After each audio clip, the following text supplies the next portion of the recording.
भूगोल की इस वीडियो सीरीज में आप सभी साथियों का स्वागत है। मेरा नाम है ऐश्वर्य अग्रवाल। भारत के भूगोल के अंतर्गत आज हम भारत की नदियों के बारे में पढ़ना शुरुआत करेंगे। परीक्षा की दृष्टि से देखा जाए तो भारत की नदियां जो है वो काफ़ी महत्वपूर्ण है, मतलब इस वाले पोर्शन से काफ़ी ज़्यादा प्रश्न पूछे जाते हैं दोस्तों। ठीक है, तो काफ़ी अच्छे से हमको करना है, वनडे एग्जाम के हिसाब से करना है। जितनी चीज़ें बताऊँगा वनडे एग्जाम के हिसाब से वो काफ़ी महत्वपूर्ण होने वाला है। चलिए शुरू करते हैं। भारत की नदियाँ या भारत का अपवाह तंत्र भी कह सकते हैं, ठीक, जिसमें मैंने आज उठाया है सिंधु नदी अपवाह तंत्र। मतलब सबसे उत्तर में बहने वाली नदी जो है भारत की या भारत से होकर गुजरने वाली नदी सिंधु नदी के बारे में आज हम पढ़ना चालू करेंगे। उससे पहले भारत की नदियों को किस प्रकार से वर्गीकृत किया जा सकता है उसके बारे में मैं आपको थोड़ा सा इंट्रोडक्शन दे दूं। जैसे अगर मैं बात करूं कि भारत की नदियां,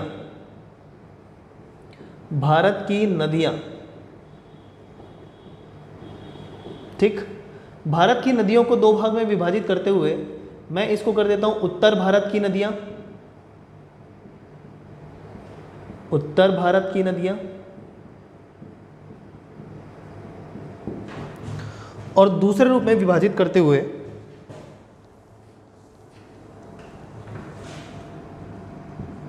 प्रायद्वीपीय नदियां। ठीक है, उत्तर भारत की नदियों में और ज़्यादा वर्गीकृत करें तो एक हो जाएगा सिंधु नदी अपवाह तंत्र। सिंधु नदी अपवाह तंत्र मतलब सिंधु नदी एवं उसके अंतर्गत आने वाली उनकी सहायक नदियां। दूसरा बात करूं गंगा नदी का अपवाह तंत्र। और तीसरा उत्तर भारत की नदियों के बारे में अगर मैं वर्गीकरण करूं तो हो जाएगा ब्रह्मपुत्र नदी अपवाह तंत्र। ठीक, प्रायद्वीपीय नदियों को दो भाग में विभाजित मैं कर सकता हूं, एक पश्चिम की ओर बहने वाली नदी या बहने वाली नदियां और दूसरा पूर्व की ओर बहने वाली नदियां।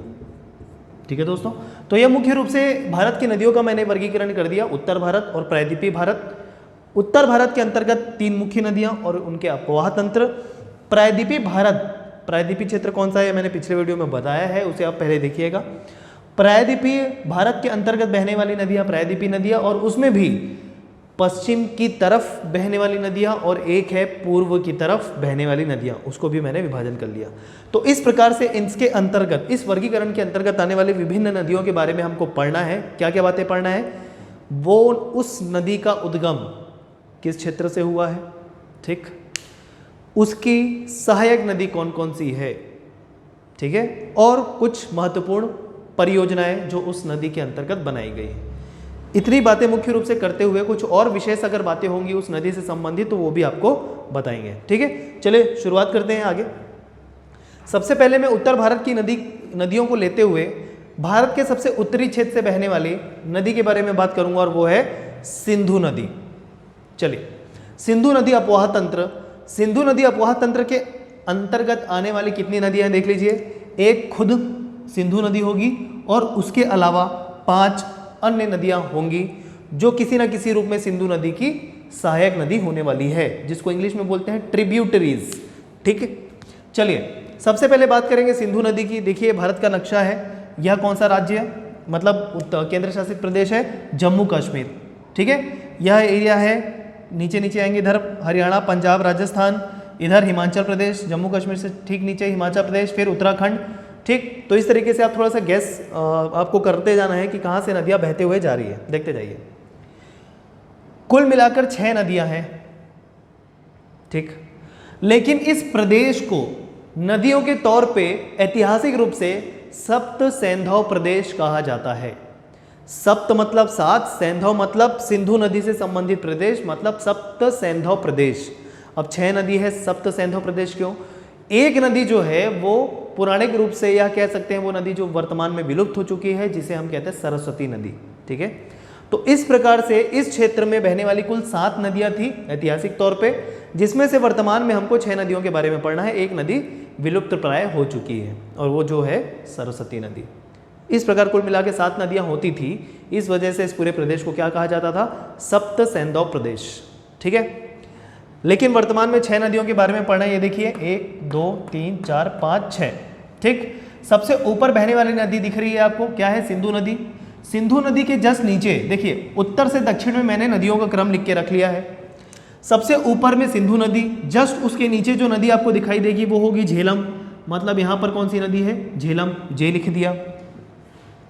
हो सकता है पूरा नाम लिखना चाहें तो लिख लीजिए बिल्कुल, लेकिन यहाँ पर स्थान की कमी होने की वजह से मैं इसको शॉर्ट फॉर्म में लिख रहा हूँ। झेलम के नीचे आप देखिए, झेलम के नीचे कौन सी नदी आएगी? चिनाब। चिनाब, तो यहाँ पर लिख दिया सी, चिनाब। चिनाब के नीचे देखिए जो यहाँ से बह रही है वो है रावी, यहाँ पर लिख दिया मैंने रावी, आर। यह छोटी सी नदी हिमाचल प्रदेश से निकल के ये इस मुख्य नदी में मिल रही है। मतलब ये जो छोटी सी नदी दूसरी नदी में मिलती हुई दिखाई दे रही है वो कौन सी नदी है? ब्यास नदी। व्यास बोले या ब्यास बोले दोनों एक ही है। चलिए मैं इसको ब्यास नदी कह देता हूँ, ब्यास नदी, ठीक है। और ब्यास नदी की जो सबसे नीचे नदी है, ये जो सबसे नीचे नदी यहाँ से निकलती हुई राकसताल झील से निकलती हुई जो जाके मिल रही है चिनाब नदी में, वो है सतलज नदी। सतलज मतलब एस, ठीक। तो इस तरीके से आपको ध्यान में रखना है। ये जो मैंने नदी का क्रम लिखा हुआ है ये उत्तर से दक्षिण की तरफ है, इसका क्रम। हालांकि क्रम आपसे परीक्षा में नहीं पूछा जाएगा, लेकिन फिर भी आपको क्रम याद होना चाहिए। ओके, चलिए हर एक नदी के बारे में विशेष बातें हम करेंगे, देखते जाते हैं। सबसे पहले बात करेंगे उद्गम की, और सबसे पहले बात करने वाले हैं हम इन सभी नदियों में सिंधु नदी के बारे में। सबसे पहले ध्यान रखिए सिंधु नदी के बारे में कि इसकी कुल लंबाई जो है वो 2900 किलोमीटर है। ध्यान रखिए 2900 किलोमीटर। पूरी लंबाई भारत के अंदर नहीं है, ध्यान रखिए। सबसे पहले कहाँ से निकल रही है? मानसरोवर, मतलब तिब्बत के पठार से। तिब्बत के पठार से होते हुए प्रवेश कर रही है जम्मू कश्मीर में, जम्मू कश्मीर से होते हुए चले जा रही है पड़ोसी देश पाकिस्तान में, ठीक है।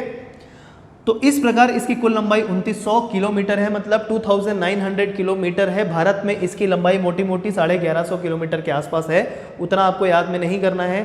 तो इस प्रकार से इसकी लंबाई बताने का तात्पर्य यह था कि आपको ध्यान में रखना है भारत से होकर गुजरने वाली सबसे बड़ी नदी जो है वो यही नदी है, सिंधु नदी, ठीक है। भारत से होकर गुजरने वाली सबसे बड़ी नदी सिंधु नदी होगी। अब भारत से होकर मैंने क्यों कहा, भारत की नदी क्यों कहा, क्यों नहीं कहा? क्योंकि यह भारत की नदी नहीं है। भारत से होकर गुजर रही है लेकिन भारत की नदी नहीं है। क्यों? 2 मायनों में ध्यान रखिए। सबसे पहले तो इसका उद्गम भारत नहीं है, तिब्बत है, तिब्बत का पठार मानसरोवर झील, ठीक है, तिब्बत। दूसरा, यह भारत में बहती हुई पाकिस्तान में जा रही है, लेकिन 1960 में भारत और पाकिस्तान के मध्य सिंधु जल समझौता हुआ था 1960, जिसके अंतर्गत यह शुरू की जो 3 नदियां हैं, यह शुरू की जो 3 नदियां हैं, कौन कौन सी? सिंधु, झेलम, चिनाब, यह पाकिस्तान को दे दी गई थी। और बची हुई जो 3 अन्य नदियां हैं वह भारत की नदियों के रूप में घोषित किया गया था। इसका यह मतलब नहीं होगा कि इन नदियों के जल को भारत प्रयोग में नहीं ला सकता, ऐसा बिल्कुल नहीं है। इन नदियों के जल को भी भारत प्रयोग में ला सकता है। बस ये आपको नहीं करना है, मतलब भारत को नहीं करना है कि इस नदी के अंतर्गत कोई भी कंस्ट्रक्शन वर्क, मतलब कोई भी डैम, मतलब बांध या एनीकेट इसमें बनाकर इसके जल धारा को भारत में रोका नहीं जा सकता। इस समझौते का मतलब यह है, इसके जल को बिल्कुल यूज किया जा सकता है, लेकिन इसमें बांध एनीकेट बना के इसके जल की धारा को नहीं रोका जा सकता, ठीक है। तो इन 3 नदियों को पाकिस्तान को दे दिया गया और अन्य 3 नदी जो रावी, ब्यास, सतलज है, ठीक, नीचे वाली 3 नदियां वो भारत को दे दिया गया 1960 के सिंधु जल समझौते के अंतर्गत। तो ध्यान रखिएगा, भारत से होकर गुजरने वाली सबसे लंबी नदी सिंधु नदी। अब इसका उद्गम देखिए, यहाँ से उद्गम हो रहा है तिब्बत के पठार, मतलब मानसरोवर झील से। तो चाहे एग्जाम में ऑप्शन से देख लीजिएगा, तिब्बत के पठार होगा तो तिब्बत का पठार आंसर मार देना है, और नहीं तो झील अगर आपसे पूछेगा तो मानसरोवर झील से इसका उद्गम होता है, ठीक। सिंधु नदी के बारे में इतनी बातें हो गई। कुछ और बातें आपको जाननी है सिंधु नदी के बारे में, ध्यान रखिए। परियोजना मैं आपको बताना चाह रहा हूँ इसके अंतर्गत। परियोजना देख लीजिए, वो एग्जाम पे डिपेंड करेगा परियोजना पूछता है नहीं पूछता है, ठीक। तो परियोजना का नाम सुन लीजिए, अगर आपको लगता है यह महत्वपूर्ण है तो बिल्कुल उसे कर लीजिएगा। नीमू बालू परियोजना, नीमू बालू परियोजना और चूखा जल परियोजना सिंधु नदी के अंतर्गत चलने वाली परियोजना है। चूखा जल परियोजना और नीमू बालू परियोजना, ये दो परियोजना का नाम आप याद रखिए, सिंधु नदी से, ठीक, पूर्ण रूप से जम्मू कश्मीर क्षेत्र में ही बह रही है और किसी भारत के किसी राज्य में नहीं बह रही है यह सिंधु नदी, ठीक। उद्गम हमने देख लिया, लंबाई हमने देख लिया, कुछ विशेष बातें हमने देख ली और साथ ही साथ इसके अंतर्गत चलने वाली परियोजना को भी हमने देख लिया, ठीक है। चलिए आगे बढ़ते हुए हम बात करेंगे पहले चिनाब नदी की, क्योंकि चिनाब नदी के बारे में आपको ये ध्यान में रखना है कि चिनाब नदी सिंधु की सहायक नदी है और झेलम जो है चिनाब की सहायक नदी है। देखिए उसका मैं एक फ्लो डायग्राम आपको बना के बता दूंगा और यहां से आपको दिख भी रहा होगा। चलिए देखते जाइए।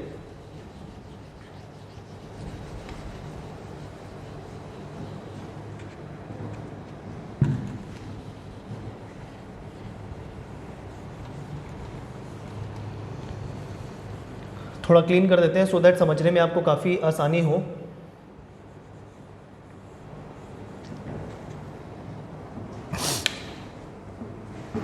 चलिए देखिए, ये सिंधु नदी बह रही है इस डायरेक्शन में, पूरा पाकिस्तान में जा रही है, अरब सागर में मिल जा रही है।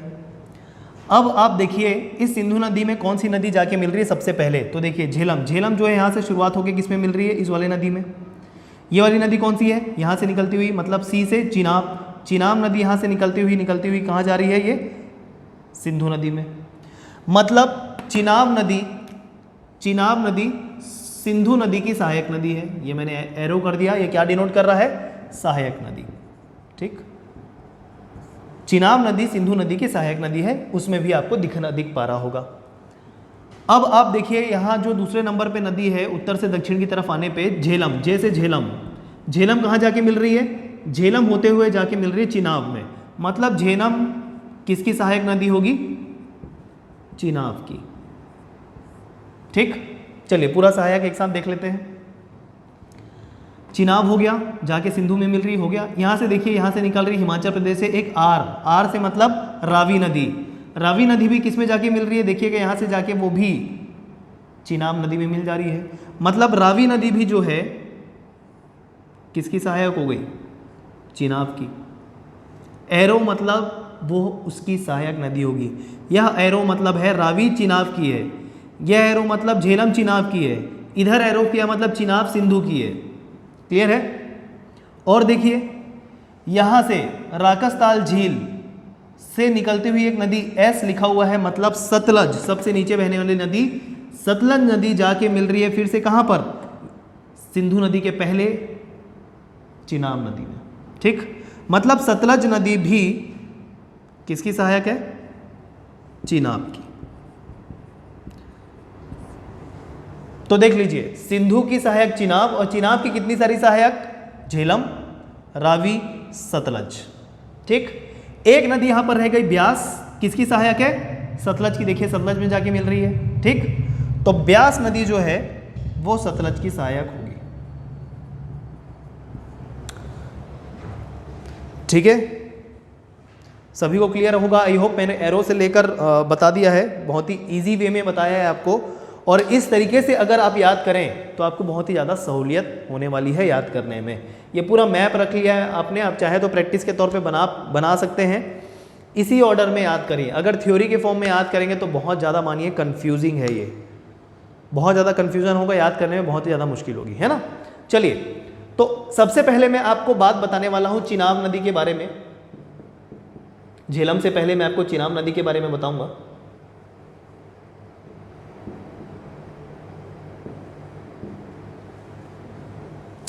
देखिए तीन नदी इस क्षेत्र से उद्गम हो रही, तीन नदी का, चिनाब, रावी, ब्यास। और ये कौन सा क्षेत्र है, ये कौन सा क्षेत्र है, कौन सा राज्य है बोलना चाहिए भारत का, हिमाचल प्रदेश। तो ये तीनों नदी जो है हिमाचल प्रदेश से निकलेगी। कौन कौन सी, चिनाब, रावी और ब्यास, ठीक। तो चिनाब नदी का उद्गम, चिनाब नदी का उद्गम बड़ा लापचा लॉ या बड़ा लापचा दर्रा से इसका उद्गम होता है। मतलब ये कहाँ पर है? हिमाचल प्रदेश में, हिमाचल प्रदेश में। साथ ही साथ इसका पौराणिक नाम, किसी भी नदी का पौराणिक नाम भी आपको याद करना है, बहुत ही महत्वपूर्ण है। चिनाब का पौराणिक नाम होगा अस्किनी, अस्किनी नदी। ये पौराणिक नाम आप याद रखें, ठीक है। चिनाब नदी दो मुख्य धाराओं से मिलकर बनी है, एक चंद्र और भागा। ये दो अलग अलग धाराएं हैं जो जम्मू कश्मीर में जाके चिनाब नदी का रूप ले लेती है। हिमाचल प्रदेश से निकलते हुए थोड़ा सा प्रवेश करती है कहाँ पर? जम्मू कश्मीर। तो ये दो धाराएं, चंद्र और भागा, दो धाराएं जम्मू कश्मीर में जाके चिनाब नदी का रूप ले लेती है। तो मतलब ये मुख्य रूप से दो धाराओं से मिलकर बनी है, चंद्र और भागा, ठीक है। इतनी बातें आपको ध्यान में रखनी है। परियोजना ध्यान रख लीजिए, परियोजना चिनाब नदी से संबंधित सलाल परियोजना, सलाल परियोजना, दुलहस्ती परियोजना, दुलहस्ती परियोजना,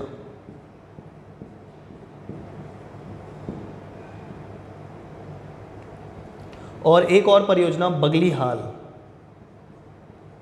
बगलीहाल परियोजना। ये तीन परियोजना आपको चिनाब नदी से याद रखना है, ठीक है दोस्तों। तो ये हो गया चिनाब नदी के बारे में संपूर्ण जानकारी। चलिए आगे बढ़ते हैं, इतनी चीजें नोट कर लीजिएगा। अगली नदी जो बात करूंगा मैं, चिनाब के ऊपर बहने वाली नदी, जो चिनाब की सहायक नदी है, वो है झेलम नदी। झेलम नदी के बारे में चलिए हम बात करते हैं।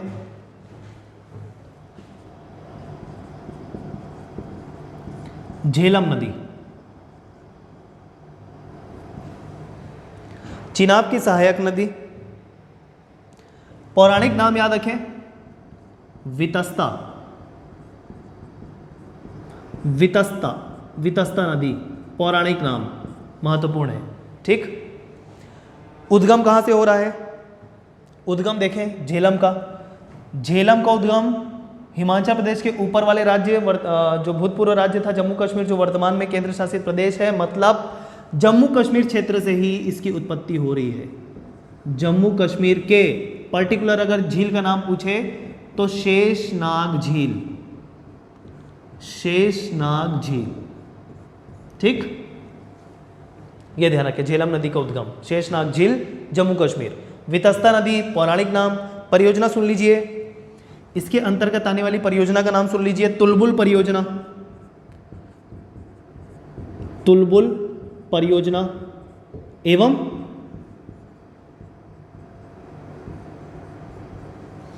एक और परियोजना इसके अंतर्गत थी, तुलबुल हो गई, और हाँ किशन गंगा परियोजना, किशन गंगा परियोजना। परियोजना के अंतर्गत या तो वाटर सेव करके रखेंगे जो कृषि कार्यों में यूज होगा, या तो उससे विद्युत संचालन होगा, मतलब विद्युत निर्माण होगा, ठीक है। यह सारे परियोजना का मतलब है कि उसके अंतर्गत क्या बनाया जाएगा, ठीक है, या कैसे उसके वाटर को यूज किया जा सकता है, इसके संबंध में जो बनाया जाता है योजना, उसको परियोजना कहते हैं, नदी परियोजना, ठीक है। तो ये हो गया झेलम के संबंध में बातें। तो हमने तीन नदी के बारे में विशेष बातें देख ली, ठीक, ऊपर की तीन नदी। चलिए बची हुई तीन नदियों के बारे में बात करते हैं, जो रावी है, ब्यास और सतलज। चलिए देखते हैं। रावी नदी,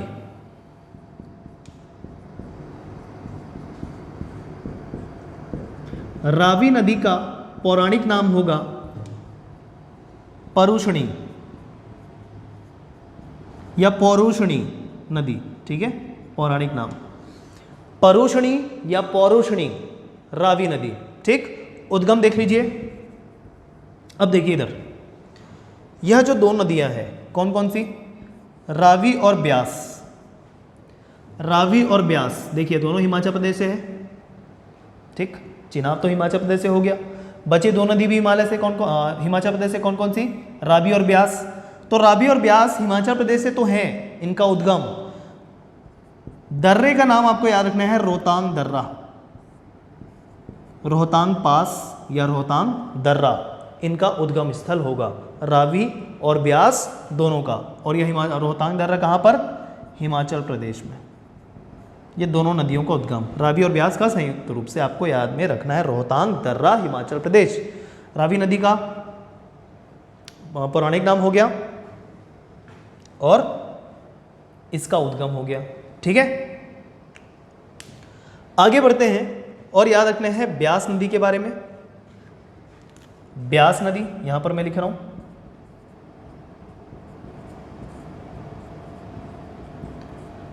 ब्यास नदी किसकी सहायक नदी है? देख लिया हमने, सतलज में जाके मिलेगी, सतलज की सहायक नदी है। ब्यास नदी और इसके बारे में जैसे कि मैंने बताया, इसका उद्गम कहां से होगा? रोहतांग दर्रे से, हिमाचल प्रदेश से, ब्यास नदी का। ठीक है, तो इसके बारे में ज़्यादा, हाँ एक महत्वपूर्ण बात आपको याद रखना है, जो दशराग यज्ञ हुआ था इसी नदी के किनारे हुआ था, दशराग यज्ञ। ठीक है, ये इसके संबंध में आपको ध्यान रखना है, ब्यास नदी से संबंधित। अच्छा, एक और बात जो बताना मैं भूल रहा हूं, इसका पौराणिक नाम बिपाशा, बिपाशा नदी पौराणिक नाम। ठीक, आगे बात करें सतलज नदी। सतलज नदी का उद्गम यहीं पर देख लीजिए, सतलज नदी का उद्गम यहां पर लिखा हुआ है, ये सतलज नदी है। सतलज नदी का उद्गम होगा राकसताल झील। राकसताल झील कहां पर है? फिर से तिब्बत वाले क्षेत्र में, मतलब तिब्बत का पठार। राकसताल झील होते हुए जाके मिल रही है चिनाब नदी में, मतलब चिनाब की सहायक नदी होगी। ठीक, पौराणिक नाम आप याद रख लीजिए यहां से, शतुद्री।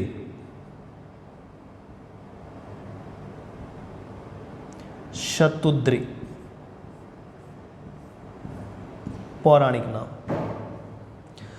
तो यह थी इस प्रकार सिंधु नदी अपवाह तंत्र, मतलब सिंधु नदी और 5 अन्य नदियां, कुल मिलाकर 6 नदियां, जो भारत के सबसे उत्तर क्षेत्र जम्मू कश्मीर और हिमाचल प्रदेश से उद्गम जिनका होता है। ठीक है, और मुख्य रूप से जाके कहाँ मिल जाती है? ये अरब सागर में। सिंधु नदी अरब सागर में मिलती है, बाकी जाके तो सारी नदी किस में मिल रही है?